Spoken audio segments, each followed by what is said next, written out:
Hello, my friends, and welcome to Youth Potential, a channel dedicated to helping young people with mental health problems. I have two books available, 102 Distraction Techniques and Self-Harm to Self-Harmony. Both of these books are only available on Amazon. Thank you very much for watching this video. My friend Scott here representing Youth Potential. So today I want to talk about autistic spectrum disorder and emotionally unstable personality disorder, or borderline personality disorder as it's often well known. Before I go any further, you may notice the microphone. Well, I think from all the ways that I've been trying to test the sound, I'm hoping that this one will be the best one. If not, I'm going to have to go back to using my headphones, and I don't want to do it because it looks a bit all over the place.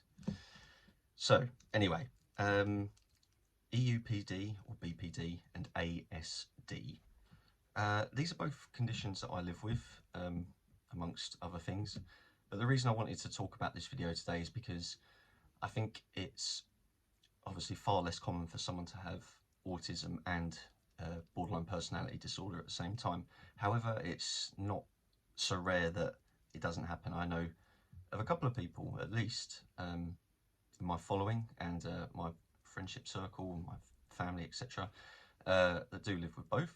So I just wanted to make a video just to kind of honour the people that have to live with both conditions. But at the same time, you know, if you guys just live with one of these conditions, or even if you don't live with any of these conditions, this video is all relevant, it's all worth learning, and it's really important. So what I'm going to do is I'm basically just going to talk to you a little bit about what I've learned about myself and these conditions so far in my life. For those of you who don't know me at all, I'm 30 years old. I was diagnosed with autism a couple of months back and borderline personality disorder aged 19. Okay, cool. So I'm going to talk about each condition separately so that I'm not getting anyone confused, although I'm confident that there will be some of you that will agree. If you do have both conditions, there are symptoms and behaviours that kind of overlap. So yeah, anyway, let's get on with it. Okay, so before I break either of these conditions down, I personally find it exhausting to live with both conditions. Because with EUPD or BPD, your emotions just swing, change over and over and over again. And then with ASD, autism, it's really easy to get agitated. And yeah, and that's what I find exhausting, just not knowing how I'm supposed to be reacting to any kind of situation. Whew. And sometimes I find it really confusing as well. Like, I can't even keep up. I'm like, am I supposed to respond to that like this? It's like everything's all over the place. I'm not even sure if I'm having the correct reactions to things. And when people are talking to me sometimes, I find it absolutely mind-boggling. They try and explain it to me in one way. They're either paraphrasing or using a metaphor. I can't deal with that. I need like, people to be literal with me. Anyway, we'll get on to more of that. Let's break it down. So let's talk about borderline personality disorder. So, and again, this is all from my own experiences and, well, yeah, my experiences. Okay, so my mood can change instantly as an instinctive reaction to inner or outer stimulation. Yeah, I mean, I pretty much just went over that. It is exhausting. I'm sure you guys can agree with me. My emotions feel like really intense. Obviously, that's one of the most common traits of borderline personality disorder. Everything is it's exhausting, feeling everything so intensely because everything feels so real. Have an all or nothing attitude.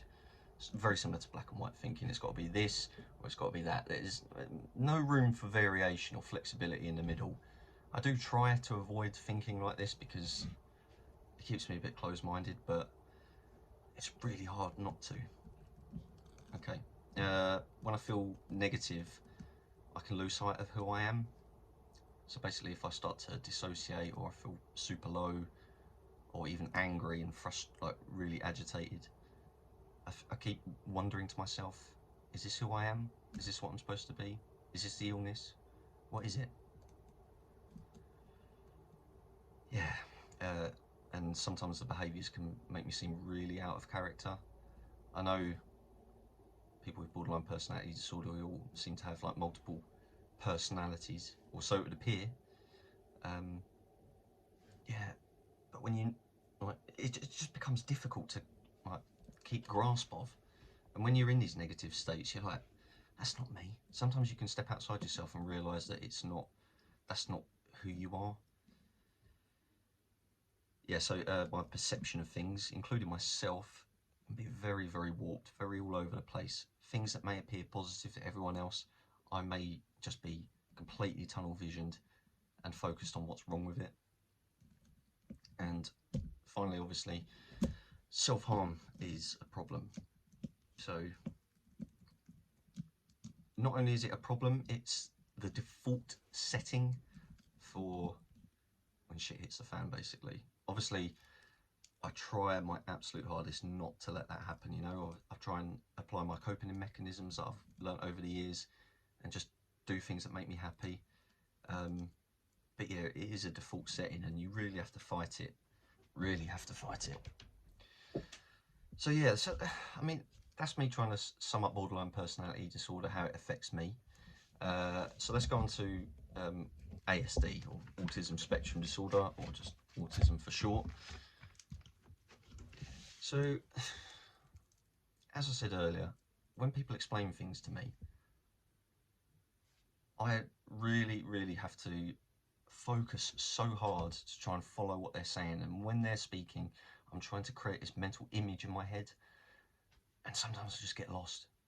Like, they're saying stuff and it just doesn't seem relevant to the conversation, even though to them it is. I'm struggling to picture what they're saying. If I can't picture what they're saying, it's very difficult for me to understand what they want or what they're telling me. I still feel like I need to explain myself a lot, especially when I don't understand people. I have to sort of say, look, I'm really sorry, I live with autism. Can you just explain that to me maybe a bit more simply? It's not because I'm stupid. What they're saying to me is not processing in a way that I understand. Even though to the majority of people, they will understand basic instructions. But yeah, I have to explain myself. I feel like a bit of an idiot when I do that. I say, look, I'm sorry, like, I don't understand what you're saying. I live with autism. And you just think, oh, great. I really don't want to play any of these cards in my life. But yeah, because of that, I really struggle to read between the lines. So if people are like being sarcastic to me or paraphrasing or using a metaphor, anything like that, it is really difficult for me to understand. And I think they're being serious. I take everything literally. It's really annoying. Because when, like, my friends, they like to play jokes on me, not because they're being mean or anything, but, you know, we've been friends for years. And when they do, sometimes I don't get it. I'm like, oh, really? And they're like, no, I'm just kidding, mate. I'm like, oh. Yeah. Any changes in things that have been long-term cause me stress. Sometimes it's like minimal. Sometimes it's like, whoa, really out of proportion. I don't know, I just really like routine. If if something's changing and I really don't see a logical reason as to why, I get very, very agitated. I start questioning it, and yeah, my mind goes all over the place. A lot of the time, I like to have rules and boundaries kind of set. Like, I think it's the expectation, what is expected of me, and you know what's acceptable. Because I don't always know what's acceptable, and I find it difficult sometimes to be flexible enough to change maybe my level of humour, my body language, depending on who I'm with. Some people I don't know that well, so I don't really want to say things that might be a little bit, a bit much for someone that you've only just met, for example. So yeah, rules and boundaries. Tell me what your expectations are so I can live to them. I get really confused by ill logic. So, for example, if someone does something and I can see all of, all the pieces of the puzzle, if they're doing it in a really bizarre manner, I get quite agitated, like frustrated. And it's not a good thing at all, because I find myself getting frustrated when people don't know how to do things. And I'm very, very, very quick to get agitated. I'm trying not to. Yeah, I'm trying to take a deep breath, stand back, watch the situation, be helpful. But no, illogic, it confuses me, it frustrates me, it baffles me. I know that's probably the same as other people, but for me, you know, coupled with EUPD, I can be going from being relaxed and happy to, you know, wanting to clench my fists and grip my teeth.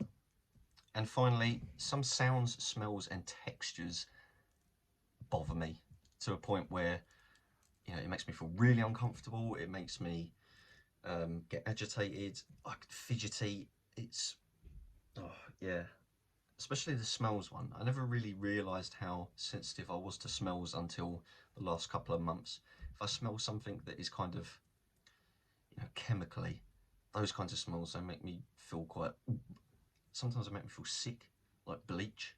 I love using bleach, but I don't really want to be smelling it. Fish as well. Anything that's slightly rotten or going out of date, anything like that makes me want to heave. Oh God, milk. I know there's loads of people, and you guys probably are the same, but the other thing, you know, like with textures, it's important for me to wear something soft. Even my skinny jeans that I've got on now, they're actually really like stretchy and flexible. Otherwise, I find myself itching and just I can't concentrate when I get agitated. Okay, so hopefully I didn't bore you to death there with the my experiences with borderline personality disorder and autism. I'd be really interested to know, guys, like, you know, do you live with either of these two conditions or live with both of them? And what have your experiences been? I know there's going to obviously be an element of struggle there, but I'd like to know, you know, maybe some positives. Like, I try and see the positives in these conditions. Like, it's really easy for me to become obsessive over things, but when I do, I put my like heart and soul into it, put 100% into it, and I try my absolute best.